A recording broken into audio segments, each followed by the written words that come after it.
Good. Okay, so this is my workspace. That is the D drive core 1. So you have to click on OK. Automatically, Eclipse will start loading the workspace.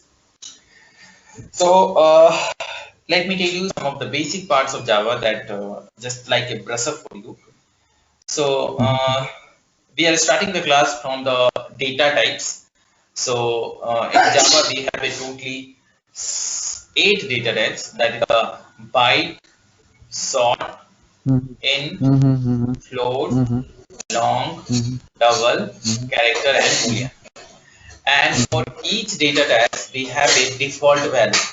So default Mhm. value in the sense, if you're not initializing your variables, then by default it will Mhm. take some value. So Mhm. let's say I will show you some of the example. Mhm.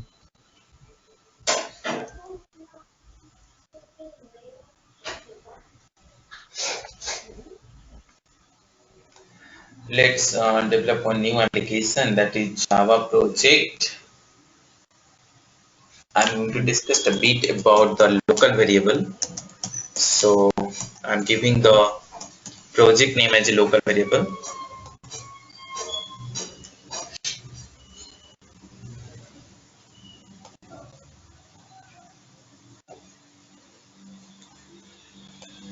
Go to src, right click, new class A. So we have a scope of a variable that is known as there is a two types of scope of any variable, that is local and global. So the variable which is declared inside your class body itself, that is known as global variable, and the variable which is initialized or declared inside your main method or any function body or any constructor body, that all are known as local variable. So inside my class right now we have one global variable, that is I, and another one is the local variable j. So if you print SOPJ here, then output will be simply coming as you know 10. Let me change the value for this local variable, that is 20. So if I run this, then it will give me the 20 as output. Now, so this is declaration plus initialized in one shot. If you are interested, you can do it to the two way also. That is the two basic. But let me again tell you, I equal to 20. That is also make the sorry j equal to 20, and it will give you the same output. But do you know what will be if I am declaring the variable and I'm not initializing it? Can you guess what will be the output and whether this program will compile or not?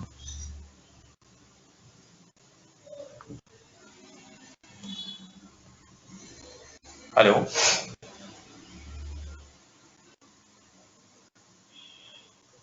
Sorry, I was on mute.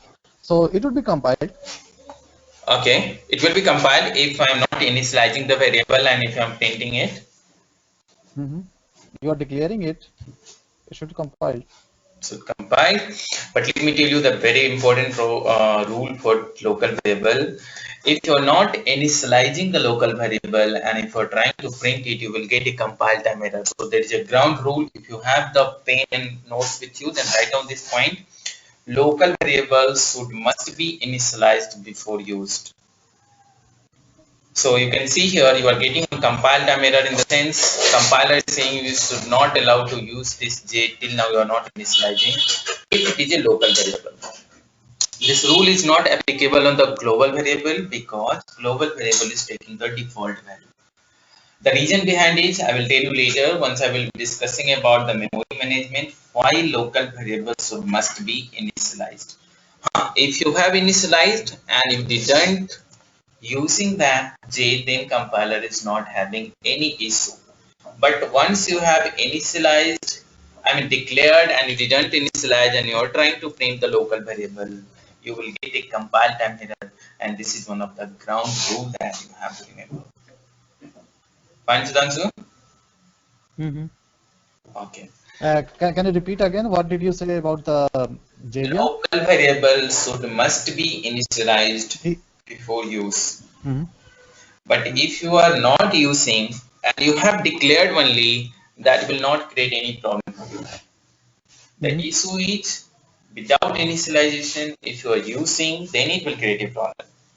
It will not create a problem for you once you have declared and you are not using. So you can see right now I have declared the J as a local variable, but I'm not using this, so compiler is not giving any issue for me. It's not giving any compile time error. But once you are trying to use that and make sure that it's supposed to be initialized at the time of declaration or after declaration, or you can initialize like this way also, that is also possible. So both three way to initialize your local variable: after declaration, at the time of declaration, and at the time of printing also. Done with this small concept local variable. Mhm. Yeah. One question here. Why do we need to have a initialize the local variable but not global variable? That's what I'm saying. Local variable is not taking their default value. So what is happening whenever you are No. having something, you know, My look. question. My question here is that is the only one reason. Hmm. It is not taking the default value. That's why it is not getting. Okay. This is one the answer, but if you go deeper, then there is one more answer. Think from the real-time Mhm. perspective, then you will be understand. This word itself, Mhm. local, is making sense that can be used inside your method body in which you have declared, right? So local Mhm. is always stands for the one person can use that. So Mhm. if you are taking any local variable, then compiler is thinking, if I give default value, then it might be create a computational error for a user. Assume the things, since it is an integer, the default value for this is a 0. If compiler will give a default value for local variable also, and you are doing some calculation based upon that local variable, then entire result will make a 0 for you. So local is always saying I will be used by that certain block, certain method for a specific region. So compiler is waiting for you. If you want to use this local variable, then you are responsible to give the value for that. Similarly, if you see the final variable in Java, then there doesn't matter if it is a global also, compiler will not give you value. It is not taking default value. So if it is a final variable, let me tell you here, if I am making this variable as a final, and if I am not initializing it before final variable, let me tell you, if I am not initializing, it will not give any problem for me. Since it is a global, it will take the default value. And if you want to use this, that also you can do, but since it is a non-static, so you have to create a object for this class, and then after you can write sop a1.i.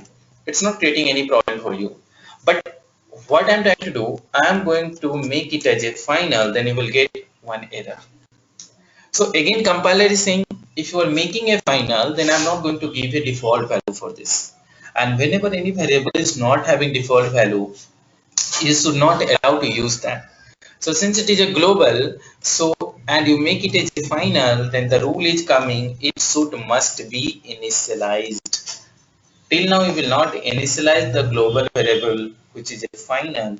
You should not allow to compile your program successfully. Similarly, for a local variable also, if you are not using, then it's okay. If you are using, since it is not having any value, and that is the reason you should have to initialize it first, then only you can use this. And it's make any sense. If you are going to print certain variable, then it's supposed to have some value in the memory. And if it is not having, then you should not allow to print that. Understood?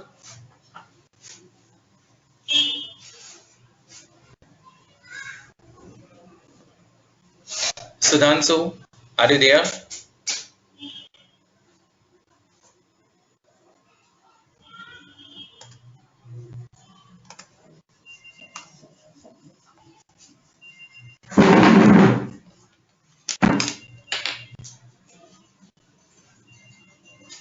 Hello.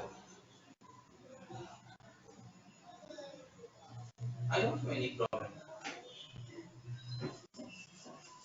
Since you're not showing me their online Excel.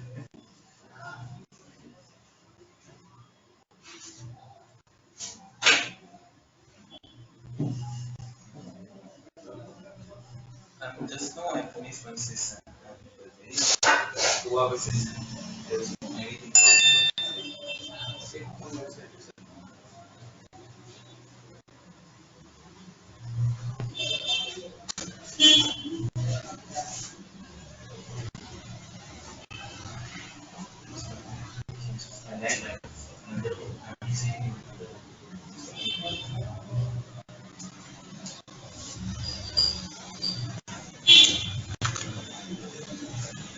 Yeah. Are you able to listen me?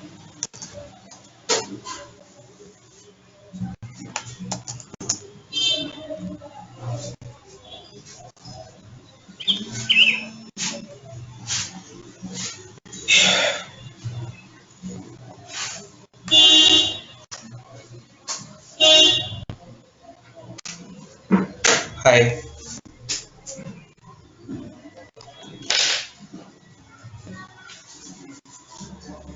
What is that?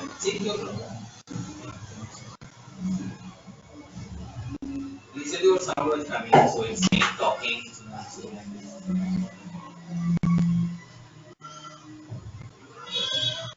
So,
final variable अगर हम use भी नहीं कर रहे हैं कहीं हमने से we have already declared only as like in case of local variable it just declared we are not using it do still we need to have an initialized it or we don't we need to have exactly local variable अगर आप initialize नहीं करते हो then it's depends on you कि आप उसी function block में आप करो या ना करो it's reflect only that function body right. But if it is a global variable, then we can't predict which function is using this variable and which is not. So probably, if it is not initialized, then it will create a problem for another function also. So that's the reason. Doesn't matter. It's a final variable. I mean, if it is a global variable and final, you have to initialize. Doesn't matter you are using or not. We can't wait for the prediction because if you think from the real-time perspective, one function, one class is used in many places. So definitely it will create a problem. That's the reason it's a rule you have to remember. So you understood about local variable? yes. Next point I want to discuss about is static and non-static along with the global variable. So let's say I have one class. In this class I have a static int I equal to 10 and int j equal to 20. So as we know in class there must be two types of members, one is static and another one is the non-static. And now if you're trying to call this static I, the compiler will not give you any error, and if you run this it will run directly because static members are all rounder. You don't need to bother about the static member a lot because once it is static then it can be used inside your class directly anywhere. But if you think from the deeper perspective, then internally actually it's not alone. Internally, of course, there is a class name. This is not the right way to use the static variables or static member.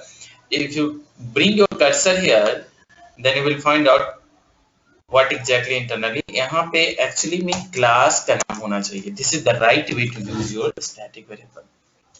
But अगर आप नहीं भी लिखते हो, then compiler is saying I will write for you internally. So अगर मैं इस b को हटाऊं भी and I bring my cursor here, you can see internally it is a class name dot I. So I just want to tell you one point here that is a very strong point. Static members are dependent on class name and non-static members are dependent on object. So whichever member On of object, non-static object. yeah. So non-static members are dependent on object and static members are dependent on class. So doesn't matter if it is a variable or a function, all are, I mean, this rule is applicable for everything. Now you can get a bit answer about, do you know why main method is static? This is a very important question asked by the interviewer many times. Yes, Have any yes, answer? yes, yes. Main method is static. Actually, all just a minute. Let me think. Let me think. I know this.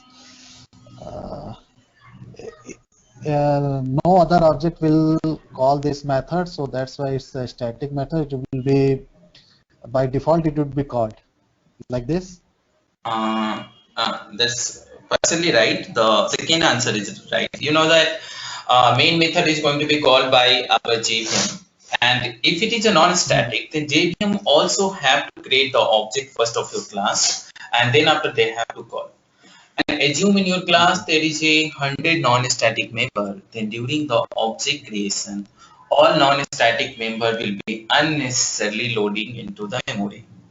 Since it is static, so it's independent, JVM without creating your class object, they can call your method outside that class, outside that class without the object. So this is the one answer. Apart from that, there is one more answer about the static that I will tell you later. During the memory management, the point is static members are loading into the memory only one time, and non-static members are loading into memory every time whenever you are creating an object. So let's say this J, if you think from the J perspective, whenever this program will start compiling, that time itself this I and main method will be loading into the memory. That time this J is not going to be loaded. Once you create an object, that time itself only this J will be loaded into the memory and it will initialize by 20. Assume I am going to create an object of B class 100 times, then 100 copy of J will be available inside your memory for each object. And that is the reason one more answer is there. Static members are loading into memory only one time. It is not wasting my memory not wasting my memory. That is the reason main method is static. Understood? Just अच्छा I और J दोनों को class name के साथ ही access कर सकते हैं, correct? नहीं. So now we are going to do the same experiment. Now what I'm trying to do, just like I'm going to print the J. As you can see, you are getting an error because I told you very clear point. Non-static members are dependent on object, and J is one of your non-static member of your class, so you should not allow to call J directly. Another answer I told you. Till now, we will not create an object. This J, it will be not loading into your memory. Then how can you print that? So before using the non-static member, you must have to create the object of your class. Then only you will be able to access this. So now you have to write here B1 dot J. Just like a static member, don't expect key compiler will write the class name here, so it will also write the object name here. This is not possible. Till now you will not create your object. You should not allow to call the any non-static member of your class, and this is the right way. One very interesting point I would like to share you is that can we call a static member by object? Say I. Can we call b1.i? What will be? If you call b1.i, it will not generate any error for you. But it's not the right way. You will get one warning. So as you can see, the yellow color mark in Eclipse, it is saying you whatever things you are trying to do, that is not the actual way. The static field b.I should be accessed in static way. So even though you are trying to call your static member by object, it will not give any compile time error, but internally it will be always a class name. And you can see here again compiler has modified your I with the class name. So idea is very clear. Static member can be called directly with the help of class name or with the help of object, but make sure that internally every time it is a class name only. For non-static member, it is always mandatory. You have to create an object, then only you can use inside the static method. This is also important point. If you're trying to use the J, let's develop one user defined function test. Since this test method is also a non-static, so here if you are printing I or G, it will not create a problem. Problem is with the static functions. If you make this function as a static, even test also, you have to create an object. Non-static can be used inside non-static members directly. Once it is a static, then the problem is starting. See here again you will get error for J. So this is the concept behind this small program, and I believe this is the topic you're supposed to be very confident what exactly is static and what exactly non-static stands for.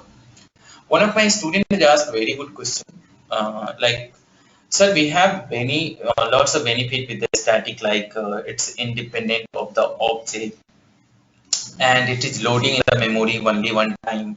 It's not wasting our memory a lot. Then why should not we have only the non-static member inside my class? Do you have the answer, Sudhanshu? Non-static members of the class. Do you understand my question? What I'm trying to ask you? Yeah, I understand. All of the benefits with static, then why do we need to have Non-static member inside my class? Non-static members, non-static global members, global. Okay. So since we are dealing with the object-oriented programming language, so the features of object-oriented programming language like encapsulation, polymorphism, abstraction, inheritance, these all are a object-wise operation. So the answer is, if it is a static, then it will not participate in any of the features of your object-oriented programming language. Since inheritance is also process in which we are accessing the properties of one object into another object. So if it all are static, then you should not allow to play around the features of object-oriented programming language. You can't do inheritance concept, you can't do polymorphism, you can't do lots of things which is related to your object-oriented. So the answer is, to make non-static is only makes sense to play around the object-oriented features, since static members are not participating in inheritance. It is independent of object, and wherever object is not came, it's not allowed to play any features of object-oriented programming language. Anyhow, it will be clear more once I will be discussing about the memory management. Fine. So as you can see here, this test method is also static. So if you are trying to call this function here, you can call directly, no problem. But as I told you, internally again here is a class name. Whether you are writing or not, if you see, if you bring your cursor here, you will find out there is internally a b.test. So every static member is supposed to be called with the help of class name. It is always a good practice. But in the same class, if you're trying to call directly also, it will not create a problem for you. अच्छा निकित, इसमें static method में static variable की value change की जा सकती है क्या? हाँ, वैल्यू तो किसी की भी चेंज हो सकती है अगर वो फाइनल नहीं है तो। अगर फाइनल बना दिया तो आप नहीं कर सकते हैं। Since it is global static का भी बहुत आदमी का ये कंफ्यूजन है, मैंने देखा है कि स्टैटिक वेरिएबल का वैल्यू चेंज नहीं होता है, but it's completely wrong. You can change the value of your static variable also. ठीक है, स्टैटिक की वैल्यू चेंज हो सकती है, स्टैटिक की वैल्यू चेंज स्टैटिक मेथड में ही होगी। नहीं नहीं नहीं नहीं, अभी मैं यहाँ भी कर सकता हूँ। अगर मैं इसको नॉन स्टैटिक बना दूँ तो पहले तो इसे ऐसे नहीं कॉल कर सकते। देखो अभी मैं आई की वैल्यू नॉन स्टैटिक में चेंज कर रहा हूँ, it will not affect any more. कहीं भी चेंज कर सकते हो। Static is just like a allrounder, you can change, you can use anywhere inside your program, ठीक है। But the value which you are changing that will reflect entire your program, ठीक है। अगर आप j की वैल्यू चेंज करोगे यहाँ पे, I am going to write b1 dot j equal to 40, that 40 value will be only applicable for this b1 object. If you create here b2 object, then for b2 still the j value will be 20. Okay. Fine. But static here also, once you modified here 23, and later in main method, if you are trying to, after calling this function, let me show you. After calling this function by b1 object syso, and I'm printing the I, do you know what will be the output here? 23. Exactly. That's what I want to tell you. The modification of static members is happening globally, and modification of non-static members is happening object-wise. So that is the main idea behind this. Fine. Okay. Check it out. The output. You can see the output. Okay. The last output is 23. Class level पे है, non-static उस level पे. Okay. Clear? हाँ, clear. Okay. So fine. Next program मैं एक और आपको बताना चाहता हूँ, it's related to the static and non static only. एक और पॉइंट आप देख लो कि local variable can not be static. आप कभी भी लोकल वेरिएबल को स्टैटिक नहीं बना सकते, it is only for global variable. आप देखना चाहते हो तो लेट्स सी, मैंने लिखा static int I equal to 10। आप देख सकते हो आपको एरर आ रहा है। So idea is very clear, static can never be A local. क्यों नहीं हो सकता? क्योंकि स्टैटिक मेंबर जब क्लास आपका लोड होता है उसी टाइम में लोड होता है, और नॉन स्टैटिक मेंबर तब लोड होता है जब आपका ऑब्जेक्ट क्रिएट होता है। सो अगर आपने इसको लोकल बना दिया इस आई को, then this will be loading once this function will be called, and rule is saying कि static supposed to be loaded at the time of class loading। इसी वजह से हम इसको स्टैटिक नहीं बना सकते। बट मेरा क्वेश्चन कुछ और है कि what will be if my static member static int I equal to 20। मेरा लोकल वेरिएबल का भी वैल्यू सेम है और ग्लोबल वेरिएबल का भी वैल्यू सेम है, and then if I'm trying to print a I here, then which I will be accessed, whether global वाला और whether local वाला? Local होगा। Local होगा? Of course local होगा कि एक और रूल है, local is always having more priority than global. Now can you tell me how I'm interested in global? What I have to do here? How can we access the global value? C.I.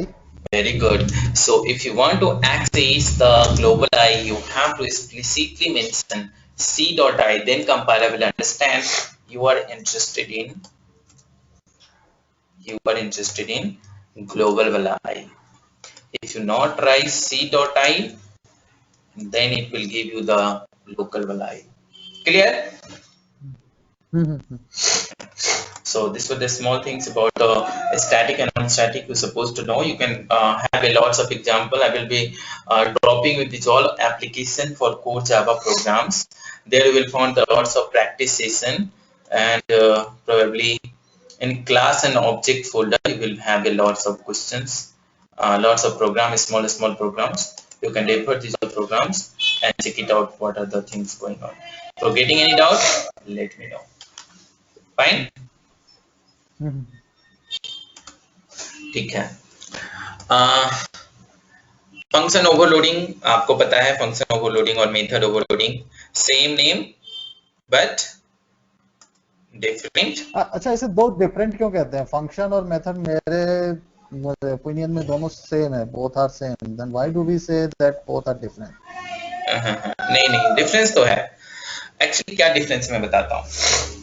Function C and C plus plus में जो भी एक clear point आप लिख लो, जावा में जो भी होता है जेडीके 1.7 तक वो सारे के सारे मेथड होते थे।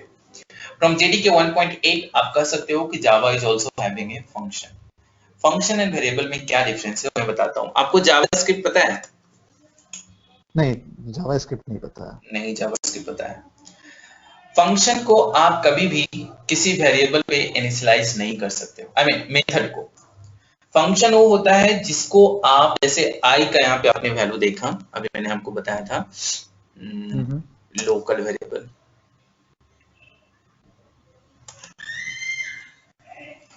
सो इस लोकल वेरिएबल में आप क्या कर रहे थे कि आई के वैल्यू को, आप इस वैल्यू को आई को इनिशियलाइज कर रहे थे। फंक्शन क्या होता है? फंक्शन कहलाता है, जैसे आपने लिखा int I equal to void test। मैं क्या कर रहा हूं आप देख रहे हैं, मैं इसको इनिशियलाइज जो भी टेस्ट की वैल्यू वो असाइन कर रहे वेरिएबल को दे रहा हूं। That is not possible in method. JDK 1 और ये जो काम हो रहा है इसको हम लोग बोलते हैं functional programming. These are the features available in the functional programming. If you see like Python, like Pascal, R, JavaScript, these are the functional programming language where you can initialize your function to any variable also. Like in JavaScript also, I will show you. Probably you will be knowing, you will understand, not knowing. So JavaScript का programme हम लोग console में लिखते हैं, browser में ही लिखाता है ये। This is the scripting language used in browser. You can see I'm writing where I equal to function abc और इसके अंदर मैं लिख रहा हूं alert function which will give me a pop-up box. Hi. Just a moment.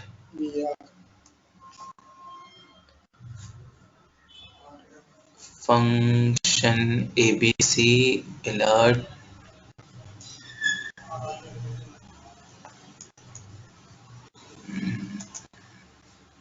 unexpected. एक second. Function abc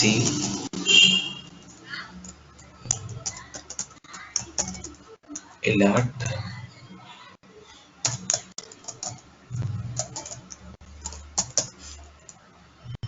अच्छा, I'm missing one.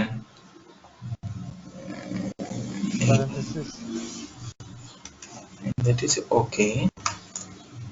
It is supposed to be like that. In this.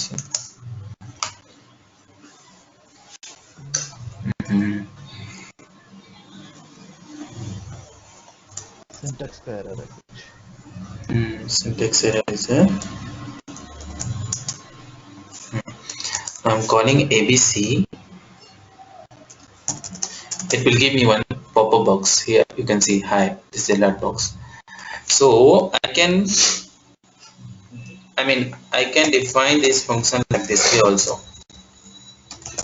Where ABC equal to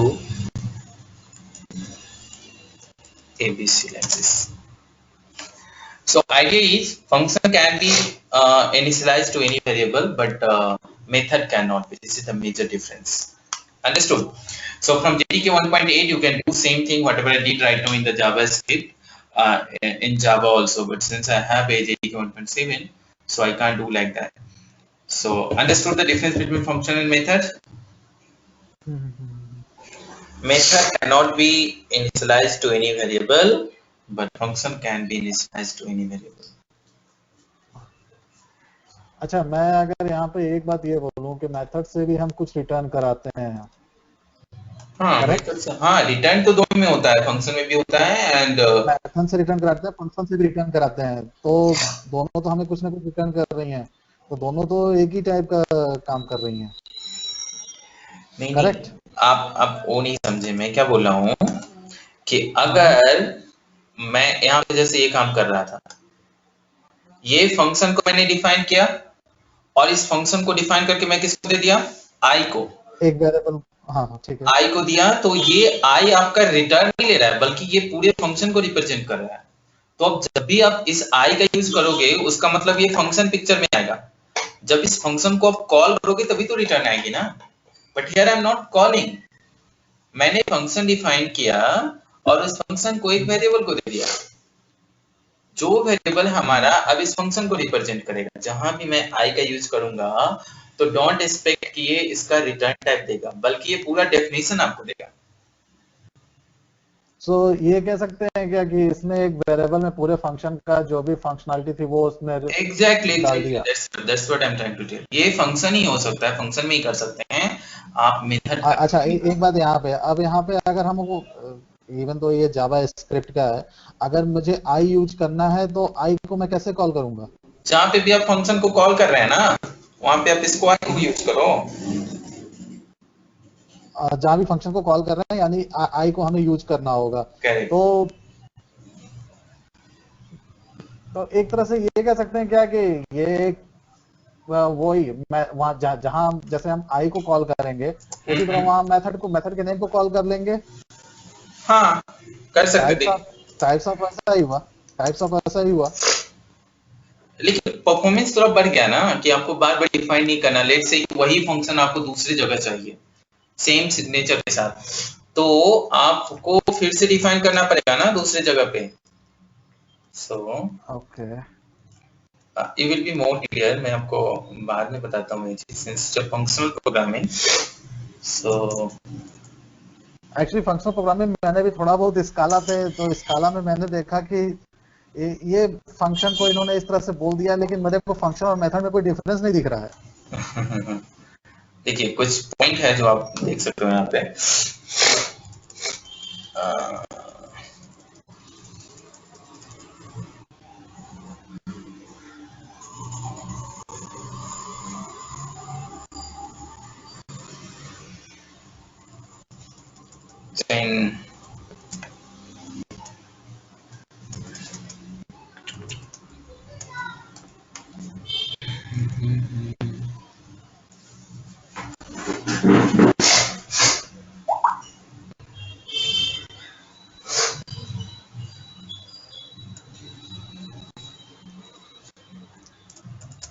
मैं आपका इसका link भेजता हूँ अच्छे से, आप उसको रेफर कर लेना, ठीक है? हाँ तो और क्लियर ठीक है मैं, हाँ इस पे हम लोग बाद में डिस्कस कर लेते हैं, अभी अपना ट्रैक से नहीं हटते हैं। हाँ तो मैं डिस्कस कर रहा था मेथड ओवरलोडिंग का। मेथड ओवरलोडिंग ये बताता है आपको कि जैसे आप देखो इस प्रोग्राम कैलकुलेटर वाले प्रोग्राम को, इसमें तो मैंने नहीं दिया मेथड ओवरलोडिंग, प्रोबेबली ये हो। हाँ फंक्शन का नाम सेम है बट आर्गुमेंट जो है वो, so idea is you can't give a duplicate variable, I mean duplicate function name, duplicate variable inside the same class.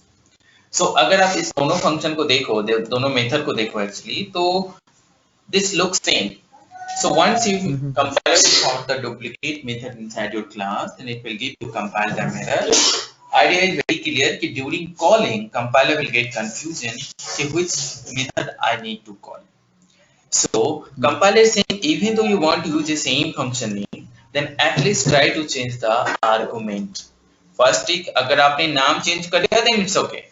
But question ये है कि I just want to use the same method name but different argument. Method name हमारा same होना चाहिए. Then probably you have to change the argument. This part is known as argument. So you can see here all function name is the same, but they are all are having the unique argument. That is okay, and this is known as a function overloading. Got it? Return type. Return type will not reflect anything inside your method overloading. Make sure that many people are believing कि अगर मैं test function को ही रखूं and same thing रहे, argument should be same, but I will change the return type. So make sure that it will not work. This is not a part of method overloading. आप देख सकते हो error अभी भी आ रहा है and it's make sense. Return type तब picture में आता है जब आपका फंक्शन कॉल हो जाएगा, but here confusion is during calling sir. जब आप कॉल करोगे फर्स्ट वाले या सेकंड वाले को तो आपको क्या करना पड़ेगा, a1.test a1.test, तो कंफ्यूजन तो पहले आ गई ना। So return type will not a part of method overloading, make sure that. So doesn't matter you are changing your return type, it will not reflect the function method overloading. Method overloading. अच्छा, जब compile होता है तो compiler method के अंदर क्या क्या देखता है? कंपाइलर मेथड के अंदर नहीं देखता है, बल्कि पूरे प्रोग्राम को it is checking syntactically it is correct और नॉट। दो एनवायरनमेंट होता है जावा के अंदर, एक होता है कंपाइल टाइम एनवायरनमेंट और दूसरा होता है run time environment. Compile time environment का चेक करना है कि programme should be syntactically correct, और रन टाइम एनवायरनमेंट का काम होता है कि programme should be logically correct. अगर आपका प्रोग्राम लॉजिकली इनकरेक्ट है तो आपका प्रोग्राम एक्सेप्शन देगा, that will see in the exception handling. अगर आपका प्रोग्राम सिंटैक्टिकली गलत है, मतलब स्पेलिंग मिस्टेक है, सेमीकोलन है, कुछ अनएक्सपेक्टेड फंक्शन लिखा हुआ है, तो ये सारे चीज कंपाइलर का काम है जो सिंटैक्टिकली आपके प्रोग्राम को परफेक्ट बनाने की कोशिश करता है। So that is the things. ठीक है, फंक्शन के अंदर क्या लिखा हुआ है, वो क्या कर रहा है, क्या बिजनेस लॉजिक है, वो कभी नहीं देखेगा। लेकिन यहाँ पे लेट्स से कि आपने लिखा int I equal to 10 divided by 0, ये कंपाइलर को देखने का काम नहीं है, वो कभी नहीं देखेगा कि ये 10 डिवाइडेड बाय 0 करने के बाद रिजल्ट क्या आएगा। उसके लिए ये भी एक इंटीजर नंबर है और ये भी एक इंटीजर नंबर है, ये उसके लिए सिंटैक्टिकली करेक्ट है। लेकिन अगर ये फंक्शन, अभी मैं इसको आर्गुमेंटेड बनाता हूं, अगर ये फंक्शन int रिटर्न लिखा हुआ है और इसने यहाँ पे रिटर्न नहीं किया, तो अब आप देखो कि यहाँ पे आपको एरर आएगा। कंपाइलर कहेगा कि बॉस ये अगर लिखा हुआ है तो आपको यहाँ पे रिटर्न करना है, ये रूल किसी ने मुझे पहले से बता के रखा है। So it's a part of compiler. Compiler को सर्टेन सेट ऑफ रूल्स दिया जाता है, सर्टेन इंस्ट्रक्शन दिया हुआ है कि प्रोग्राम का स्ट्रक्चर कैसा होना चाहिए। अगर ये फंक्शन में वॉइड है और आपने रिटर्न कर दिया, that will also will give U a problem, ये भी आपको प्रॉब्लम देगा। ये भी सिंटैक्टिकली इनकरेक्ट हुआ कि आपका फंक्शन वॉइड है, इसका मतलब रिटर्न नहीं करेगा and you are trying to return something. लेकिन एक और चीज मैं इंटरेस्टिंग आपको बता दूं कि अगर आपने रिटर्न लिखा है और कोई वैल्यू नहीं रिटर्न कर रहे हो, देन इट्स ओके। ये बहुत कम आदमी को पता है। बहुत बार एग्जाम में पूछता है क्वेश्चन कि वॉइड के लास्ट में जाके ये रिटर्न लिख देता है, that is a completely useless line. इसको हम बोलते हैं अनरीचेबल स्टेटमेंट। तो रिटर्न सिर्फ कीवर्ड लिख दिया आपने, उसके बाद कुछ रिटर्न नहीं किया, then it's okay. But if you are giving some value, then syntactically it is incorrect because your function is void and you are trying to return some integer value. और अगर आपने integer return type लिखा और आपने return नहीं किया, that is also making the point like you are not returning some value. So idea is very clear. Syntactically your program is supposed to be correct. Understood? तो यहाँ पे आप देखो कि आपका जो डाउट था कि whether we can change the return type in function overloading and it will considered as a function overloading, then the answer is no. It will be completely dealing with the argument section. Function overloading is the process in which we are having same method name or function name and with the different argument, different number of argument or different type of argument also. जैसे कि number of argument in the sense एक बार आपने integer दे दिया तो आप दोबारा एक ही argument नहीं दे सकते क्योंकि डुप्लीकेट हो जाएगा। बट हाँ, एक बार आपने इंटीजर और एक बार डबल दिया तो वो ओके है, ये कंसीडर होगा। उसी तरह से अगर आपने दो इंटीजर आर्गुमेंट दे दिया, ये भी कंसीडर होगा क्योंकि मैंने कहा number of argument and type of argument should be different. ठीक है? So this is the things you again work on this. This is the method overloading concept of Java. एक और है method overriding that will see after this session. Method override का ठीक है, चलो method overriding मैं आपको अभी बताता हूँ कुछ देर के बाद। फिलहाल आप मेथड ओवरलोडिंग समझो। People are always confuse in method overloading and method overriding, but I think you are clear now in method overloading. Fine? If you are okay with this method overloading, then probably you will be okay with the constructor overloading also. So it is just like a method overloading. Constructor overloading में भी हम लोग different object बनाते हैं और उसका argument change करते हैं. ठीक है? And one more point. Constructor में I am not very much confident in constructor. Oh, so you want the brush upon constructor? Yes. Okay, fine. We'll cover from beginning. Even आप बताते या ना बताते मैं आपको बताता क्योंकि the person who is confident in constructor also I found they are having the lots of confusion. So after this we'll start the constructor as a topic, but I just have one model program. Since in method we have a 4 categories, that is without argument, without return type, with argument, without return type, with return type, without argument, and with return type and with argument. So these are the 4 categories of function, and I have a example of calculator which is going to give you the all categories of this function. So you can consider this function. It is a without return type since it is a void, and without argument because the argument section this is empty. So this is considered as a without return type and without argument. The second function, that is a subtraction, which is without argument but with return type. So here I am adding 2 variables after initializing, and then after storing the result in C, and finally I am printing the sum equal to C. Here everything is same. Instead of printing this SOP here, I am returning my result to the caller. So wherever this function will be called, the result of this function will be transferred to that variable. Multiplication is a function which is without return type and with arguments. So whoever will call this function or method, they have to pass 2 integer variable, and on the same 2 integer variable I am multiplying and storing the result in C. Since it is not returning, so I have printed the result here itself. The last one is the very important, that is the with argument and with return type. In real time, 90% method we are expecting in the same manner.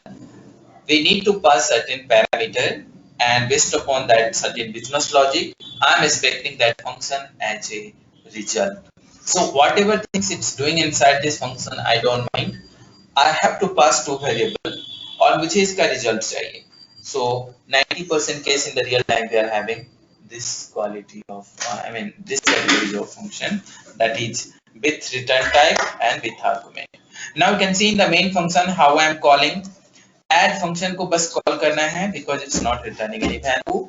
इसलिए subtraction function हमें return कर रहा है value, तो मैंने इसको store किया है इसमें, और main method is responsible now to print the result. Multiplication भी कोई return नहीं कर रहा है, but उसको 2 parameter चाहिए, वो मैं भेज रहा हूँ. And same for division, it will take your parameter and it will return the result in division. So if you run this program, you will get a all result here. Clear with all categories of function?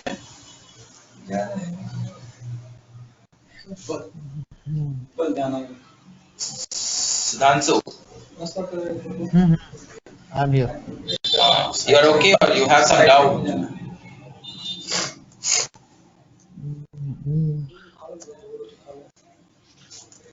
I'm not okay. I have a question here. Come on. First of all, ये static में क्यों defined है? क्योंकि हम object नहीं बनाना चाह रहे हैं. It's not mandatory. अगर आप that is the only one reason. Yeah, that's all. One. Okay. और एक बार ऊपर कर, हाँ, उसके बाद ऐड में हम आर्गुमेंट क्यों नहीं दे रहे हैं? ऐड के लिए भी तो हमें 2 वेरिएबल चाहिए ऐड करने के लिए, तो उसमें और सब्जेक्ट में यहाँ देखिए, तो मैं आपको चारों कैटेगरीज बता रहा हूँ ना, तो मैं पहला बताया. अच्छा, तो ये मतलब एक डेमो टाइप का कैटेगरी के लिए. एग्जैक्टली. ओके, ठीक है तब. Okay, it's okay. Now it's okay. Fine. तो ये था आपका function overloading and with the demo example of every categories of a function. So now I am going to start your constructor part. Again, I have one folder with the name of constructor.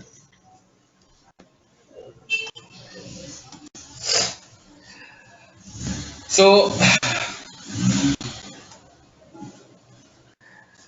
constructor can be defined like constructor is a definition block or a function which is mainly used for initializing the member variable. This is the standard definition of a constructor. But in Java, we have one more definition for this constructor that I will be telling you later. So what exactly constructor is looks like? It's supposed to have a class name. What about your class name? Niket, first of all, tell me what is the constructor and why. Just a moment. I'm getting some disturbance. The aeroplane is going on. Ask me. Yeah, I'm just asking. First, tell me what is the constructor and why do we need to need it? Okay. And why do we need in any program? So that is the that uses I will give you later. So you can see the last program I have the uses of Java. Are you able to see? So just go according to my flow. You will get the example where we require this constructor. So right now the first question you ask, what is constructor? That is important. Constructor is a definition block or a function, you can also say. Constructor is a function which is mainly used for initializing the member variable. And you will be clear about this definition. First of all, you have to remember the rules for constructor. There is certain rules for constructor. The rule number first, constructor name should be the same name whatever your class name is there. So since my class name is A, so you have to keep the class name here. I told you constructor is a function, so function symbol is this one. So it's supposed must have the open parenthesis and close parenthesis, and then after open braces and close braces like this. Now, second rule is saying it should not have any return type. You should not be able to give any return type here. This is completely wrong. So constructor is not having any return type. Rule number third, we can't call constructor. जैसे हम लोग function को call किए थे test function को, उस तरह से आप कंस्ट्रक्टर को कॉल नहीं कर सकते. Constructor is automatically executing once we are creating the object. Constructor automatically execute होता है जब भी हम ऑब्जेक्ट क्रिएट करते हैं. Rule number 4, constructor can also be overloaded. So these are the rules, आपको याद रखना है. तो मैं आपको बताऊं यहाँ पे कि मैंने यहाँ पे एक सिंपल कंस्ट्रक्टर बनाया है. एक मिनट, ये रूल नंबर 3 जो आपने बोला कि constructor not having any return type, या लेकिन ये कुछ रिटर्न करता है. इंटरव्यू क्वेश्चन, कंस्ट्रक्टर कुछ रिटर्न करता है? नहीं, कंस्ट्रक्टर कभी रिटर्न नहीं करता है. मैं आपको बता दूं कि अगर आपने यहाँ पे void लिख दिया तो many people are considering कि ये रिटर्न करना है, लेकिन if you ask to me then it is completely wrong. ये कोई रिटर्न नहीं कर रहा है, बल्कि ये आपका कंस्ट्रक्टर नहीं, it becomes now your method of your class. Constructor कभी भी रिटर्न नहीं करता है. It's never possible. अगर आपको इंटरव्यू में ही है तो चलिए मैं दिखाता हूँ आपको क्या ये रिटर्न कर रहा है. ऐसा पॉसिबल है? आपको एरर आ रहा है? निकेत, किसी ने मेरे से पूछा था इसलिए मैं बता रहा हूँ. आपको पूछा माइट बी, इंटरव्यू में हमेशा ये भी पूछा जाता है कि आपको कंफ्यूज करने के लिए. So you suppose to be very clear कि कंस्ट्रक्टर का रिटर्न टाइप नहीं होता है. तो थिंग इज दैट कि आप इसको कॉल ही नहीं कर सकते. ठीक है, अगर आपने ऐसा कर दिया तो आप ये कंस्ट्रक्टर नहीं रहा. देखिए मैं आपको दिखाता हूँ. मैंने अभी आपको कहा कि constructor is going to be automatically called once we are creating a, और वो एक्सप्लिसिटली रिटर्न नहीं करता, इम्प्लिसिटली रिटर्न करता है. एक्सप्लिसिटली नहीं करता, इम्प्लिसिटली करता है.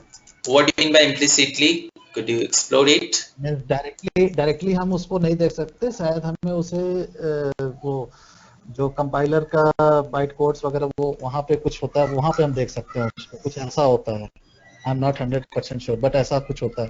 ठीक है, मैं आपको लिंक भेजूंगा उसका जहां से मैंने देखा था। जरूर आप भेजना, लेकिन मैं आपको 100% बताता हूं कि ऐसा कुछ नहीं है। इंटरनली स्पेशली आपको जब मैं यूजेस बताऊंगा कंस्ट्रक्टर का कि आखिर इसका यूज क्या है, तभी आप समझ पाओगे। तब आपको लगेगा कि कहीं पे इसको रिटर्न करने का मतलब ही नहीं बनता है। कंस्ट्रक्टर बेसिकली हमें क्यों जरूरी है, इसका जब आंसर आपको मिल जाएगा, then you will be very sure हमें कंस्ट्रक्टर को रिटर्न कराने की कोई जरूरत ही नहीं पड़ती है। ठीक है, तो फिलहाल आप बस इतना देखो कि कंस्ट्रक्टर का कोई रिटर्न टाइप नहीं होता है।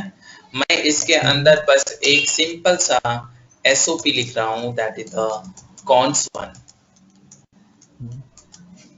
ठीक है, as per my rule number 4, the constructor we can't call, it is automatically executing once we are creating an object. So can you tell me what will be the output of this program?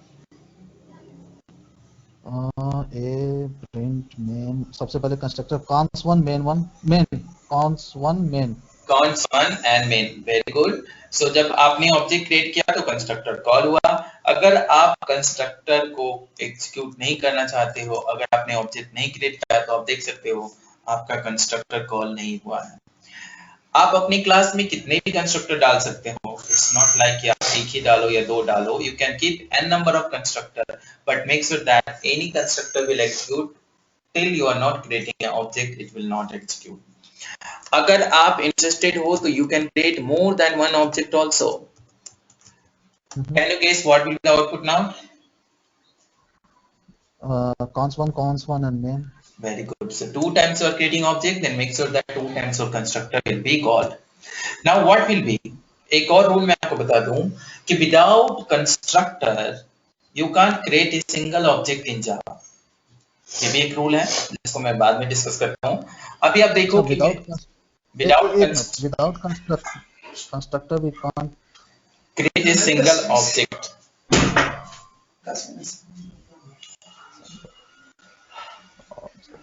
in Java. Okay. तो आप देखो यहाँ पे मैंने एक और object बनाया। इस ऑब्जेक्ट का नाम मैंने दिया है and I am passing one parameter here. अब आप देखो कि कंपाइलर आपके क्लास में इट इज सर्चिंग कि एक तो इस नो आर्गुमेंट वाले के लिए ये कंस्ट्रक्टर है, लेकिन इसके लिए कौन सा कंस्ट्रक्टर है। So as per my rule I told you, without constructor you can't create a object. So इसका मतलब आपको एक और कंस्ट्रक्टर लिखना पड़ेगा और इस कंस्ट्रक्टर का आर्गुमेंट आपको इंटीजर देना पड़ेगा, क्योंकि आप जब ऑब्जेक्ट क्रिएट कर रहे हो उस समय आप इंटीजर पैरामीटर पास कर रहे हो। So idea is very clear कि अगर आप 10 ऑब्जेक्ट बना रहे हो और 10 का पैरामीटर डिफरेंट है, तो 10 कंस्ट्रक्टर आपके पास होने चाहिए। So now first object is for first constructor and second object is for second constructor. So now if I run this program, you will get the output cons1, cons2 and main. And this is known as constructor overloading. You can see here also name is same but argument is different. Yes or no? Like this way you can play around the constructor overloading just like method overloading. एक argument, दो argument, एक double, एक integer, एक float, like this way you can play. अच्छा, तो constructor के लिए public, static या स्टेप की कोई जरूरत नहीं पड़ती है, नॉर्मल क्लास नेम के साथ हम इसको डिक्लेयर कर देते हैं। मैंने कहा कि कंस्ट्रक्टर के साथ रिटर्न टाइप नहीं होते हैं, लेकिन पब्लिक प्राइवेट ये सबको हम लोग क्या बोलते हैं, एक्सेस मॉडिफायर। पब्लिक आप आराम से लिख सकते हो, प्राइवेट भी लिख सकते हो, प्रोटेक्टेड नहीं लिख सकते। जब भी आप प्राइवेट कंस्ट्रक्टर बनाते हो तो उसका क्या है, वही एक डिजाइन पैटर्न होगा जो मैं आपको सिंगलटन डिजाइन पैटर्न के तहत बताऊंगा कि what will be make my constructor as a private. अभी आप बस इतना समझो कि जिसके आगे कुछ भी नहीं होता है वो डिफॉल्ट होता है, एंड पब्लिक तब मैं आपको बताऊंगा जब मैं आपको पैकेज का नॉलेज दूंगा। ठीक है, तो आप कंस्ट्रक्टर, अच्छा, तो ये डिफॉल्ट है। हां, अभी डिफॉल्ट है एग्जैक्टली। सो डिफॉल्ट कंस्ट्रक्टर है। हां, डिफॉल्ट कंस्ट्रक्टर नहीं, इसका एक्सेस मॉडिफायर जो है वो आपका डिफॉल्ट है। ओके, एक्सेस मॉडिफायर डिफॉल्ट है। डिफॉल्ट कंस्ट्रक्टर का कांसेप्ट है जो मैं आपको बताने वाला हूं। ठीक है, फिलहाल ये प्रोग्राम आप देखो, आप समझे इस चीज को? हां, मैं समझ। तो that's what cons2 and main। Correct. तो जो मैंने लास्ट रूल आपको बताया उसमें मैंने कहा कि without constructor we can't create a single object in Java. But you can ask me a question, Nikit अभी आपने कहा कि without constructor we can't create a single object, लेकिन इस पहले वाले प्रोग्राम में we have created a many object and we was not having any constructor over there. Yes or no? वो कंपाइलर वो बाय डिफॉल्ट ऐड कर लेता है ना. Exactly. तो आपको थोड़ा बहुत पता है, लेकिन क्या आपको नहीं पता है वो मैं अभी आपको बताने वाला हूँ. अगर आप देखो यहाँ पे, तो यहाँ पे मैं ऑब्जेक्ट क्रिएट कर रहा हूँ और कंस्ट्रक्टर नहीं है. कंस्ट्रक्टर नहीं है इसका मतलब ऑफ कोर्स है. जब आप कोई कंस्ट्रक्टर अपने प्रोग्राम में नहीं डालते हो, then compiler is keeping one constructor for you and that constructor is known as default constructor of your class. So अगर आपको देखना है Eclipse में, तो सिंपली आपको क्लास बॉडी में जाके कंट्रोल प्लस स्पेस बार दबाना है. आप देख सकते हो यहाँ पे आपको डिफॉल्ट कंस्ट्रक्टर दिख रहा है. अब क्वेश्चन आता है कि अगर डिफॉल्ट कंस्ट्रक्टर है then why it's not giving output. उससे पहले मैं आपको एक और चीज बता देना चाहता हूँ. अभी भी तो हमारे क्लास में कंस्ट्रक्टर है. अगर मैं इस प्रोग्राम को रन करूं then output will be only main. And if someone is asking you whether this constructor is executing or not, then what you will tell? Yes or no? Yes. Of course yes. Because इसके अंदर कोई SOP statement नहीं है, इसलिए आपको output नहीं आएंगे. लेकिन it will be completely wrong to say कि कंस्ट्रक्टर एग्जीक्यूट नहीं हो रहा है. उसी तरह से आपका डिफॉल्ट कंस्ट्रक्टर भी कुछ इसी तरह से दिखता है. अगर आप यहाँ चेक करोगे तो आप देखो कि आपके डिफॉल्ट कंस्ट्रक्टर के अंदर कोई भी SOP स्टेटमेंट नहीं है. इसी वजह से आपको कंस्ट्रक्टर का आउटपुट नहीं दिख रहा है. So there is a global rule. Java के अंदर ऐसा कोई भी क्लास नहीं है जिसके अंदर कंस्ट्रक्टर ना हो. ठीक है. So in every class there is one constructor which is always a no argument. Make sure that compiler आपको बस एक ही कंस्ट्रक्टर डालता है जो है no argument and that constructor is known as default constructor. ठीक है. अच्छा, इसका मतलब अगर हम a2 equal to new a11 डालते हैं तो हमें स्पेसिफिकली कंस्ट्रक्टर डालना ही पड़ेगा. Obviously, तो मैंने आपको दिखाया अभी. अगर आप a2 अगर आप किया तो देखिए यहाँ पे मैं पैरामीटर पास कर रहा हूँ तो एरर आ रही है कि नहीं. कंपाइलर कह रहा है कि इसके लिए तो कंस्ट्रक्टर है लेकिन इसके लिए कहाँ है. कंपाइलर सिर्फ आपके लिए नो आर्गुमेंट वाला कंस्ट्रक्टर डालता है जो है डिफॉल्ट कंस्ट्रक्टर. लेकिन जब आप एक भी एडिशनल कंस्ट्रक्टर डालोगे, एडिशनल ऑब्जेक्ट बनाओगे, then you must have to define one your constructor. ठीक है.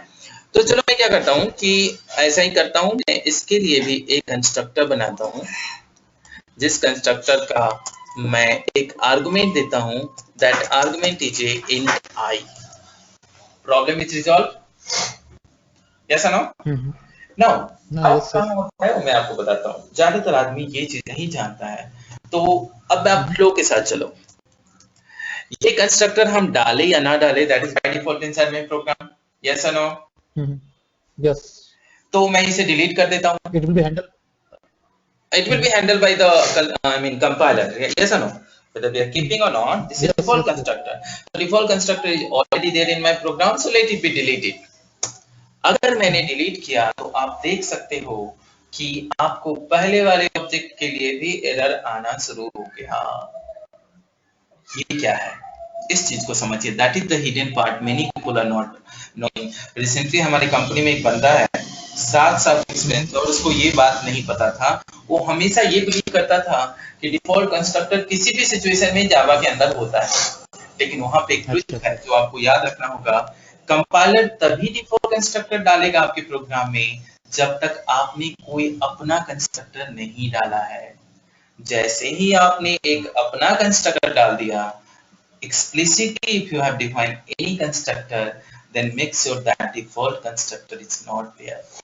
You have to now mention about your first constructor also. नहीं तो compiler आपको बोलेगा कि boss I don't have constructor for your first object also. अगर आपने इसको हटा दिया तो default constructor आ जाएगा.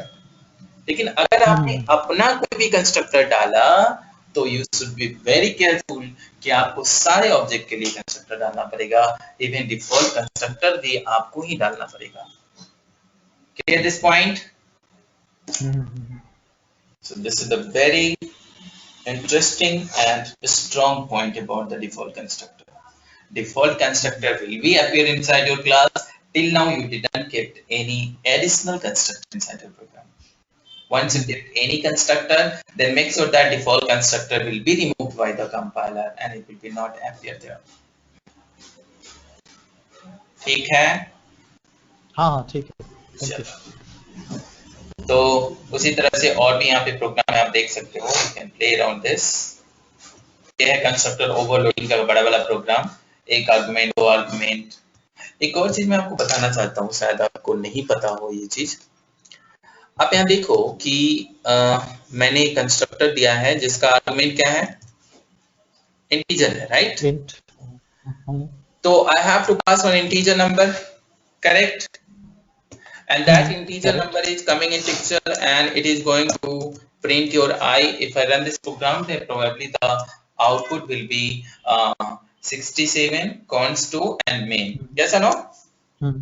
Yes. What I'm trying to do is मैं यहाँ से एक float value देता हूँ और actually it's a double, तो of course आपको error आएगा क्योंकि जैसा argument है वैसा ही आपको पैरामीटर पास करना पड़ेगा। This is the global. अगर आप यहाँ से स्ट्रिंग भी पास करोगे तो आपको एरर आएगा क्योंकि कंपाइलर कहेगा कि आपके आर्गुमेंट जो है वो इंटीजर है and you are passing the parameter as a string. This is not proper, right? मैं क्या कर रहा हूँ कि एक कैरेक्टर पास कर रहा हूँ। जब मैंने कैरेक्टर पास किया तो suppose to give one error, but आप देख सकते हो कि आपका एरर नहीं दे रहा है। So what exactly? There is one small logic behind this. जब भी आप कोई कैरेक्टर इंटीजर को देते हो तो उसका आस्की वैल्यू उस इंटीजर में आता है। तो अगर आप सोच रहे हो कि आप कैरेक्टर पास कर रहे हो, then you are wrong. Internally एक आस्की वैल्यू 65 होता है जो 65 जाकर के इसको इनिशियलाइज करेगा। So this is the special case जहां पे आप इंटीजर को कैरेक्टर पास कर सकते हो but internally it will take a ASCII value. Understood or not? तो ये क्या एप्लीकेबल हर जगह होता है? हर जगह। अगर आप कॉमा भी डालोगे, अगर आप सिंगल कोट में कुछ भी डाले तो उसका आस्की वैल्यू इंटीजर को मिल जाएगा। ओके। और अगर कुछ गार्बेज डालते हैं तो? गार्बेज मतलब क्या डालोगे?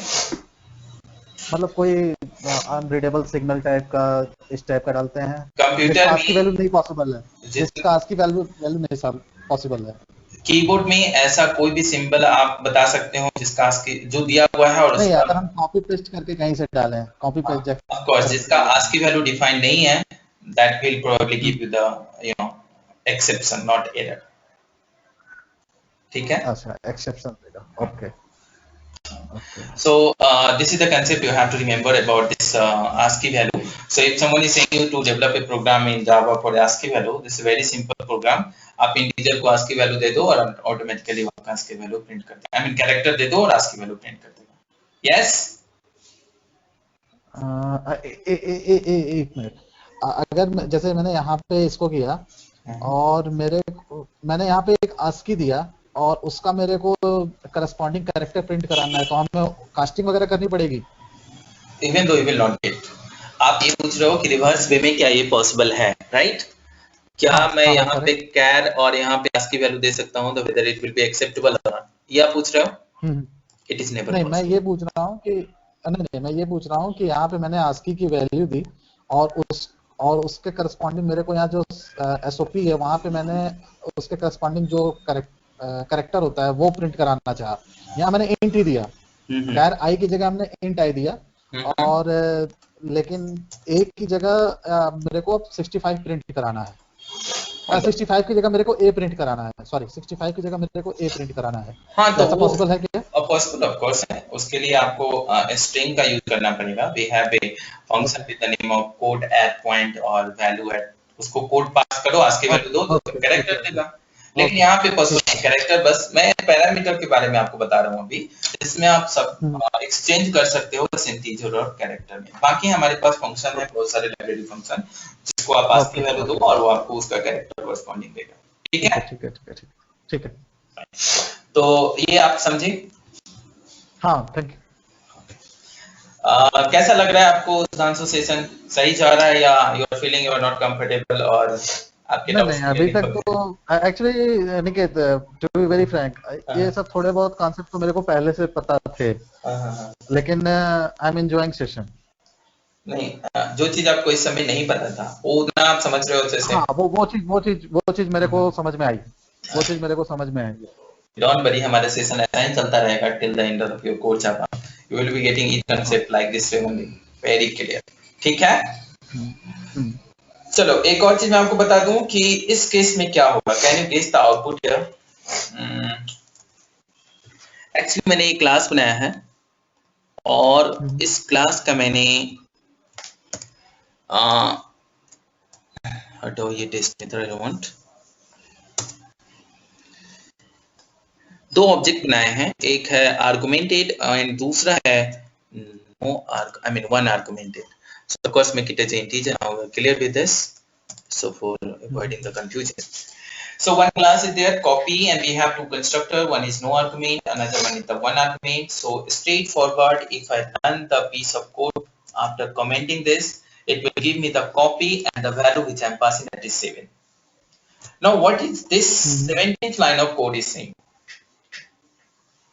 Whether we are creating a new object copy or what? C2 copy C2 equal to C4 आपका कॉपी, हाँ न्यू ऑब्जेक्ट हम बना रहे हैं। तो यहाँ पे भी आपको समझना है। इनफैक्ट मैं आपको क्लियर कर दूं कि जब तक जावा में आप न्यू कीवर्ड यूज नहीं करते तब तक आप किसी भी क्लास का ऑब्जेक्ट नहीं बनाते हैं। इस पार्ट को हम लोग बोलते हैं कॉपी कर रहे हैं। आप क्या कर रहे हो कि मेमोरी में पहले से जो ऑब्जेक्ट बना हुआ है C4, उसी पे आप दो रेफरेंस लगा रहे हो। सो मेमोरी में रेफरेंस पास कर रहे हैं। करेक्ट, इसको हम लोग रेफरेंस बोलते हैं। इस पार्ट को हम लोग बोलते हैं रेफरेंस, इस पार्ट को बोलते हैं हम लोग ऑब्जेक्ट, एंड ऑल टुगेदर ये कहलाता है इंस्टेंस ऑफ ए क्लास। तो इस केस में आप ऑब्जेक्ट नहीं क्रिएट कर रहे हो, इसलिए C4 का जो कंस्ट्रक्टर है वो कॉल नहीं होगा दोबारा, क्योंकि जब तक ऑब्जेक्ट नहीं क्रिएट होता है तब तक कंस्ट्रक्टर कॉल नहीं होता है। यहाँ पे अगर आप रन कराओगे तो बस दो बार आपको वही आउटपुट आएगा जो पहले आया था। इस केस में आपका ऑब्जेक्ट बिल्कुल नहीं बन रहा है, और जब तक ऑब्जेक्ट मेमोरी में नहीं बनेगा तब तक आपका कंस्ट्रक्टर कॉल नहीं होगा।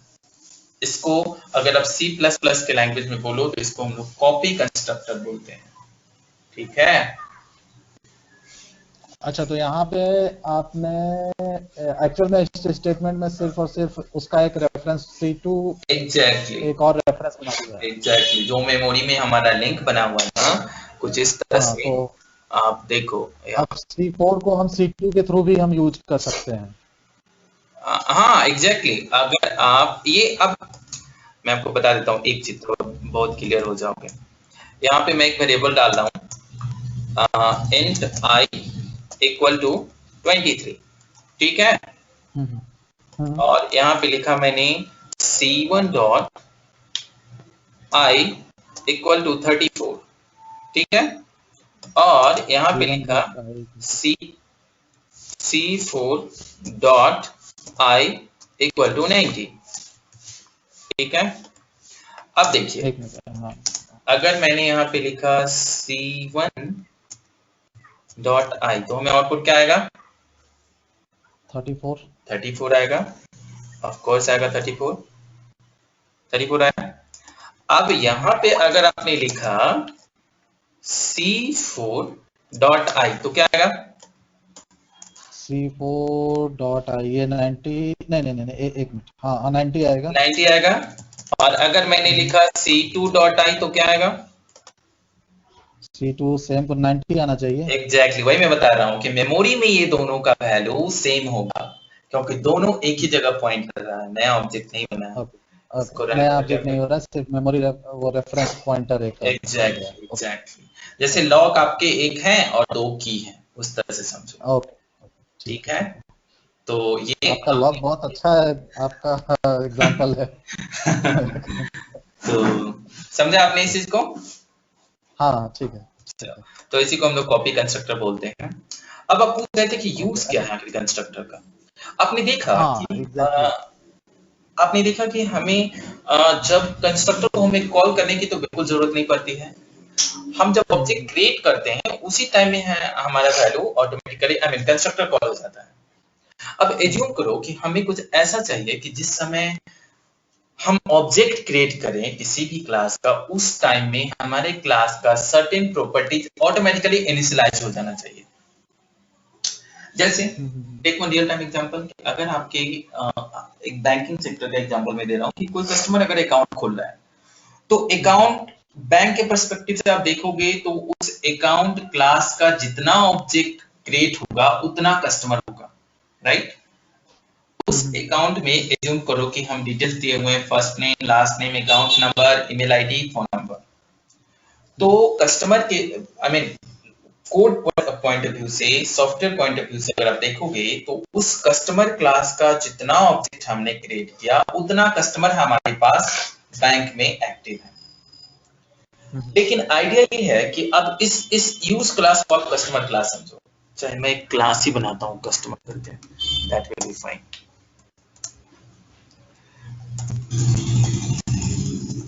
कस्टमर क्लास बनाया और इस क्लास के अंदर मैंने दिया इंट अकाउंट नंबर,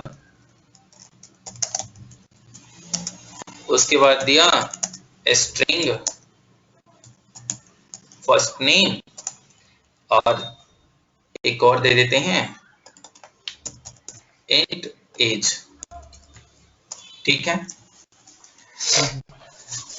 अब हम ये बताना चाह रहे हैं आपको कि ये तो मेरा एक क्लास हुआ और इस क्लास के अंदर मैंने मेन मेथड लिखा, मैंने एक ऑब्जेक्ट बनाया कस्टमर, ठीक है। तो कस्टमर ऑब्जेक्ट बनने का मतलब है कि मेरे बैंक में एक बंदे ने अकाउंट खोला, तो ऑब्वियसली इस कस्टमर के साथ ये सारे के सारे प्रॉपर्टीज रैप है। That's what the encapsulation is saying. Encapsulation कहता है कि it is a process in which we are wrapping the member variables and member function in a single unit. तो ये ऑब्जेक्ट इंटरनली ये सारे को रेफर कर रहा है और account number, first name, age सारे कस्टमर का सेम तो होगा नहीं, it will be different, right? तो मेरा आइडिया ये है कि जब हम कस्टमर को अकाउंट खुलवाते हैं उसी समय हम उससे सारे वैल्यू लेंगे। लेट्स से अकाउंट नंबर मैंने लिया 1 2 3, उसका फर्स्ट नेम मैंने लिया ABC और उसका एज लिया मैंने 24। ये एक कस्टमर का डिटेल्स है। मैं चाहता हूं कि जिस समय हम ऑब्जेक्ट क्रिएट किए उसी टाइम ये सारा वैल्यू जाकर के मेमोरी में स्टोर हो जाए इस कस्टमर के लिए। तो अब हम क्या करेंगे? अब यहाँ पे कंस्ट्रक्टर आपके पिक्चर में आएगा।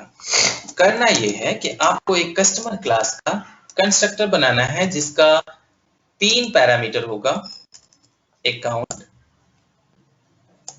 उसके बाद स्ट्रिंग फर्स्ट नेम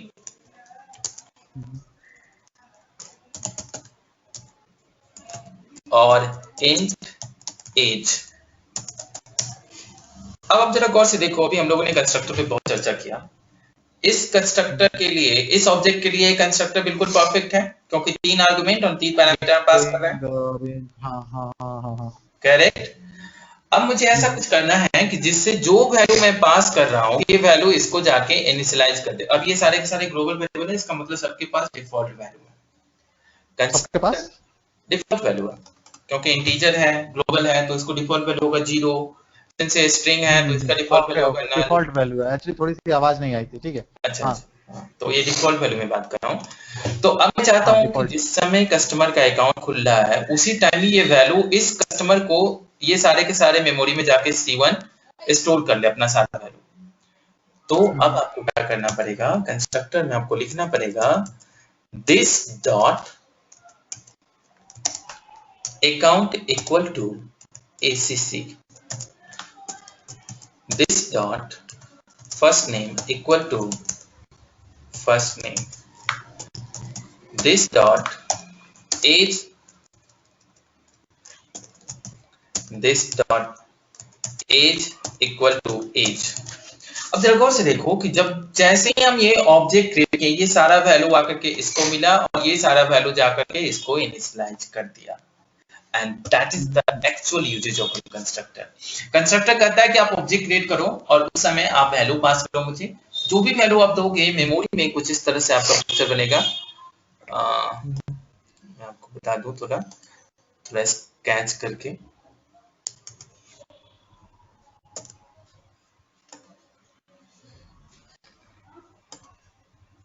तो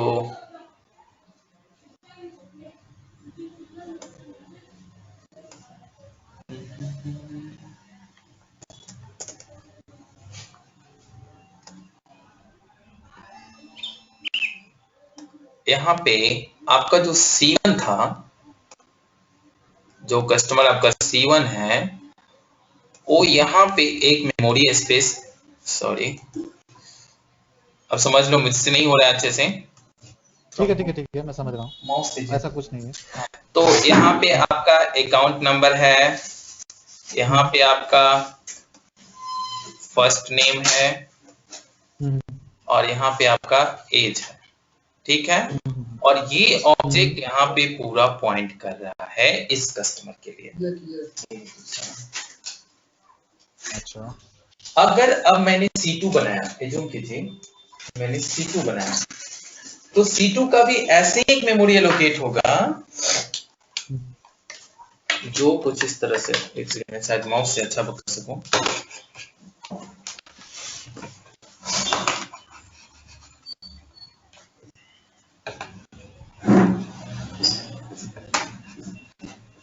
हाँ, लेट्स से कि आपने एक और कस्टमर बनाया C2।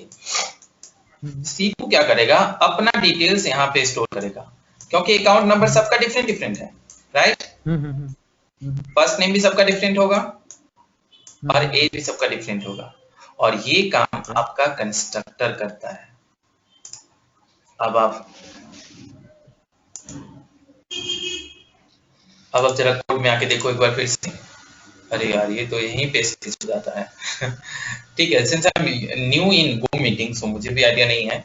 तो अब देखो कि ये कस्टमर जब अकाउंट अपना खोला तो ये सारे के डिटेल्स कंस्ट्रक्टर ने इनिशियलाइज किया और उसको मेमोरी में स्टोर कर दिया। अगर दूसरा कस्टमर ऐसे ही अकाउंट खोलेगा C2 का भी ऑफ कोर्स डिटेल्स डिफरेंट होगा। इसका डिटेल्स होगा 345 XYZ एंड समथिंग। यही काम कंस्ट्रक्टर फिर करेगा। इस तरह से जितना आपका ऑब्जेक्ट क्रिएट होते रहेगा उतना कस्टमर बनते रहेगा और उतना बार कंस्ट्रक्टर आपका वैल्यू ले लेकर उसको इनिशियलाइज करेगा। अच्छा, so that is the actual use of constructor. Run time में ये आपके वैल्यू को लेकर के इनिशियलाइज करता है और मेमोरी में स्टोर करता है। और इसलिए मैंने आपको कहा था। अच्छा, अब हम एक लाइव एग्जांपल लेकर के बात करते हैं। लाइव एग्जांपल में एक बैंक है, एक बैंक में कस्टमर आता है, न्यू अकाउंट, नॉर्मल बात करते हैं, न्यू अकाउंट ओपन की बात करते हैं। तो न्यू अकाउंट ओपन में आप ये कहते हो कि इस ऑब्जेक्ट को हम कॉल करेंगे और ये वैल्यू पास करेंगे और वो जाकर के इस अकाउंट को ये सारी वैल्यू कहीं पे मेमोरी में एलोकेट कर देगा। ऑब्वियसली। अब मैं बात करता हूँ, मेमोरी में एलोकेट तो कर दिया, लेकिन फाइल में, मैं फाइल की बात करता हूँ, क्योंकि जब तक मेमोरी में एलोकेट हो गया कहीं पे एलोकेट हो गया, लेकिन जब तक वो फाइल में नहीं आएगा, इस टाइप से ये चीज कैसे कोरिलेट होती है? अच्छा, तो ये तो एक थ्योरेटिकल पॉइंट ऑफ व्यू से आपने बता दिया कि मेमोरी में एलोकेट हो गया और मेमोरी में, लेकिन एक बैंक में एक कस्टमर आया, वो कस्टमर का जो भी रिकॉर्ड था, फॉर एग्जांपल ये हम यही 3 फील्ड लेके चलते हैं, अकाउंट नेम, फर्स्ट नेम और एंड एज, ये फाइल में कैसे जाती है? अब फाइल में जाने के लिए क्या करते हैं? I understood your point what you're trying to ask.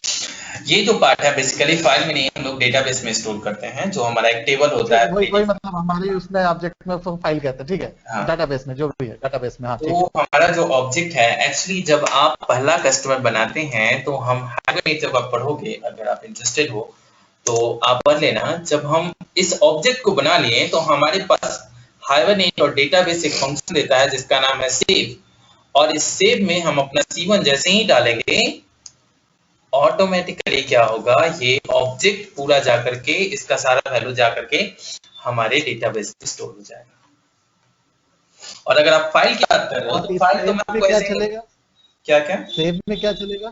Save जो आपने फंक्शन कॉल किया है, इसमें क्या चलेगा? मैं इसमें क्या डाल रहा हूँ, ऑब्जेक्ट डाल रहा हूँ, राइट। इसमें ऑब्जेक्ट डालना है। और ऑब्जेक्ट के बारे में भी मैंने बताया कि इंटरनली वो किस किस को पॉइंट कर रहा है, ये सारे वैल्यू को पॉइंट कर रहा था ना ड्राइंग जब मैंने बनाया। एग्जैक्टली, तो इनडायरेक्टली आप अपनी सारे वैल्यू भेज रहे हो। अब डेटाबेस में जो बंदा बैठा है, जो वहां पे प्रोग्राम कर रहा है, वो इसमें से एक एक वैल्यू निकालेगा और वो अपना कॉलम में डालेगा। ये अकाउंट टेबल में जाएगा, ये फर्स्ट नेम कॉलम में जाएगा और ये एज वाले कॉलम में जाएगा। So that is the different framework which is database is doing. आपका काम बस इतना है कि इस कस्टमर के ऑब्जेक्ट को भेजो। कस्टमर का ऑब्जेक्ट इनडायरेक्टली ये तीनों वैल्यू होल्ड कर रहा है और ये तीनों वैल्यू लेकर के वो डेटाबेस में जाएगा और इसके 3 कॉलम को फिल कर देगा। That's what the flow is working. अगर आप फाइल में चाहते हो तो फाइल तो मैं आपको ऐसे ही बताऊंगा। जब मैं आपको फाइल के लिए बताऊंगा तो सेम एग्जांपल आप मुझे याद करना। मैं आपको बताऊंगा कि कैसे हम हर कस्टमर का एक एक ऑब्जेक्ट बनाएंगे और फाइल में डालते रहेंगे और हमारा डेटा कैसे स्टोर होते चला जाएगा। It's very easy. फाइल मतलब मेरा मतलब डेटाबेस से ही है। फाइल हम लोग उसको फाइल बोलते हैं। नहीं, यूजली हम लोग फाइल में भी रखते हैं। जैसे आप देखो बहुत सारी कंपनी है जो अभी भी डेटाबेस नहीं मेंटेन करती है, फ्लैट फाइल ही होता है। अब बहुत बार आपको एक्सेल सीट में डेटा मेंटेन करना पड़ता है। सो database is a part of course, but अगर आप चाहो तो आप रिकॉर्ड ऐसे भी मेंटेन कर सकते हो। अब छोटी छोटी चीज के लिए तो हम हमेशा डेटाबेस नहीं रखते हैं, फ्लैट फाइल होता है हमारे पास। नहीं, अगर हम वो तो रखना पड़ेगा ना, नहीं तो डाटा अगर लॉस हो गया तो फाइल में रखने से ठीक है, वो तो डेटाबेस भी कभी कभी हो जाता है, लेकिन सिंस आप तो हडूप पढ़ने जा रहे हो तो हडूप में तो फ्लैट फाइल का कोई चर्चा ही नहीं है। Since it is dealing with the big data, तो वहां पे तो और बड़ी चीज है। इस चीज को अगर आप समझोगे तो मैं समझाऊंगा आपको। वैसे आपने रिक्वायरमेंट में डाला है कि मुझे थोड़ा जेडीबीसी का भी कंसेप्ट चाहिए, तो उस समय मैं आपको सेम एप्लीकेशन बताऊंगा कि कैसे हम लोग डेटा को डालते हैं डेटाबेस में। ठीक है? ठीक है। अच्छा, ये दिस कीवर्ड जो आपने डाला है इसका क्या सिग्निफिकेंस है? अच्छा, तो दिस कीवर्ड आपको नहीं पता? नहीं, ये पता है कि ये इसी को पॉइंट कर रहा है। अगर हमने दिस मतलब इस पर्टिकुलर ऑब्जेक्ट को या जो भी मतलब इसके लिए हो रहा है, लेकिन अगर नहीं करते हैं तो क्या होता है? नहीं करते हैं तो क्या होता है? Very good. चलिए अभी मैं आपको बताता हूँ इसका भी एग्जांपल। जरा गौर से देखिए। सॉरी निकेत, मैं थोड़ा ज्यादा क्वेश्चन पूछूंगा क्योंकि मेरे को अपना कॉन्सेप्ट क्लियर करना है। अरे जरूर यार, तो आप ज्वाइन क्यों अपने डाउट क्लियर करने के लिए ना। So you are always welcome to ask a question and I respect your question. Don't feel कि मुझे अच्छा नहीं लगता है और मैं एंग्री मैं स्टूपिड क्वेश्चन भी पूछूंगा, सॉरी। आप पूछो, नो वरी, जितना पूछना है पूछो। ठीक है, अब जरा यहाँ गौर से देखो। मेरा आइडिया ये है कि यहाँ से जो मैं 12 वैल्यू पास कर रहा हूँ वो वैल्यू इस कंस्ट्रक्टर को दूं। ये पैरामीटर जाकर के इस एज को वैल्यू दे रहा है, राइट? और ये वाली जो एज है आपका वो इस एज को इनिशियलाइज कर रहा है, राइट? तो अगर मैं यहाँ पे लिखूं u1 डॉट एज, तो can you tell me what will the output here?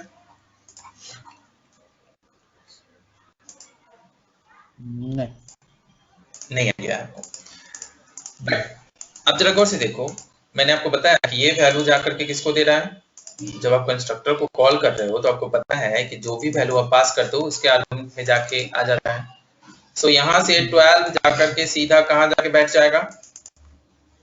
As वाले वेरिएबल में, क्योंकि जब आप कंस्ट्रक्टर कॉल कर रहे हो, आई मीन ऑब्जेक्ट क्रिएट कर रहे हो, तो आपको पता है ऑटोमेटिकली कंस्ट्रक्टर कॉल होगा। जैसे फंक्शन ही है, आपने देखा था कैलकुलेटर वाला फंक्शन। इस फंक्शन को मैंने यहाँ पे एक आर्गुमेंट डाला int i,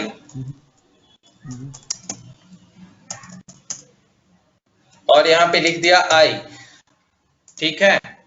और जब मैं इस फंक्शन को कॉल कर रहा हूँ u1 डॉट टेस्ट, और जो वैल्यू पास कर रहा हूँ वो कहाँ जा रहा है? ये i में आ रहा है, राइट? हाँ। और ये i क्या कर रहा है? ये फंक्शन क्या कर रहा है? बेसिकली उस i को प्रिंट कर रहा है। That's how प्रिंट कर दे रहा है। करेक्ट। सो आउटपुट आपका 23 आ रहा है। उसी तरह से यहाँ पे जो आप वैल्यू पास करो 12, वो कहाँ जा रहा है?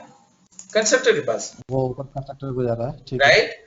इस वैल्यू को आप क्या कर रहे हो कि इससे लेकर के आप इसको इनिशियलाइज कर रहे हो, सिंस अब ये डिफॉल्ट वैल्यू है। मेरा आइडिया ये है कि जो यूजर ने भेजा है उस वैल्यू को लेकर के हम ग्लोबल वाले को दे दें, ठीक है? और अब जब आप यहाँ पे u1.age कर रहे हो तब तो आप इस ग्लोबल वाले को एक्सेस कर रहे हो, क्योंकि ये तो लोकल है इसका, और लोकल तो हमेशा इसी में होगा। तो मैं आपसे पूछ रहा हूँ कि यहाँ पे आपका एक्सपेक्टेड आउटपुट क्या आना चाहिए? एक्सपेक्टेड आउटपुट 12 आना चाहिए, लेकिन वो 0 जो भी डिफॉल्ट वैल्यू है वो आएगा। क्यों आएगा? क्योंकि मैंने तो आपको कहा कि यहाँ से जो वैल्यू जा रहा है वो इसको इनिशियलाइज करेगा, तो ये डिफॉल्ट वैल्यू 0 क्यों आएगा? Sudhanshu, you are right, of course you are right. अगर आप इसको रन कराओ तो आपको 0 ही आएगा। अब यहीं पे आपका दिस कीवर्ड पिक्चर में आता है। अब जरा गौर से देखो कि ये ग्लोबल वेरिएबल का नाम और लोकल वेरिएबल का नाम दोनों सेम है कि नहीं? अब कंपाइलर यहाँ पे कंफ्यूज है कि आप किस साइड में लोकल को डालें और किस साइड में ग्लोबल को डालें। हमेशा लोकल की ज्यादा प्रायोरिटी होती है, जो मैंने आपको बताया। इसलिए अगर आप सोच रहे हो कि इस लोकल से हम ग्लोबल को इनिशियलाइज कर रहे हैं, तो ऐसा कुछ नहीं हो रहा है। यही लोकल फिर से अपने आप को इनिशियलाइज कर रहा है, क्योंकि आप ये देख सकते हो इसका कलर कोड क्या है, ब्लू, और यहाँ पे दोनों साइड क्या है, ब्लैक है। इसका मतलब आप इसी लोकल डिफरेंस होता है क्या? कलर कोड से भी हाँ, ये नॉलेज की बात है, धीरे धीरे प्रैक्टिस हो जाएगा, आप भी समझ जाओगे। और फिर से जब यहाँ पे आप कॉल कर रहे हो तो देखो ग्लोबल वाली कॉल हो रही है, तो अभी तो ग्लोबल वाला इनिशियलाइज हुआ ही नहीं। जब हुआ ही नहीं तो ऑफ कोर्स इसका वैल्यू 0 है और इसलिए 0 दे रहा है। अब हमें क्या चाहिए, इस ग्लोबल वाले को इनिशियलाइज करना है, तब आप दिस पिक्चर में आता है। जैसे ही मैंने दिस लगाया, देखिए कलर कोड चेंज हो गया। समझ में आया? दिस क्या करता है? This is differentiating your local and global variable. ठीक है? अच्छा, अब एक बात और बताओ मेरे को कि ये अगर हम एज की जगह, ऐसा हम करते क्यों है कि हम एज ही दें? ऐसा कुछ हम कोई उसको डिफरेंट नेम क्यों नहीं दे सकते? वेरिएबल का नाम अभी यहाँ पे हम उसको जैसे कि फॉर एग्जांपल जैसे आपने जो यूज का कंस्ट्रक्टर बनाया, यहाँ मैं इसको एज इनपुट लिख दूं और यहाँ पे जो उसके अंदर दिस एज की जगह एज और इक्वल टू एज इनपुट लिखूं, तो भी तो ये चलना चाहिए। ऑफ कोर्स चलना चाहिए। आपका क्वेश्चन ये है शायद कि अगर मैं दोनों का नाम सेम दे दिया इसलिए कंफ्यूजन है, राइट? अगर नाम मैं हटा दूं तो मुझे दिस लिखने की कोई जरूरत नहीं है। अब देखो, करेक्ट।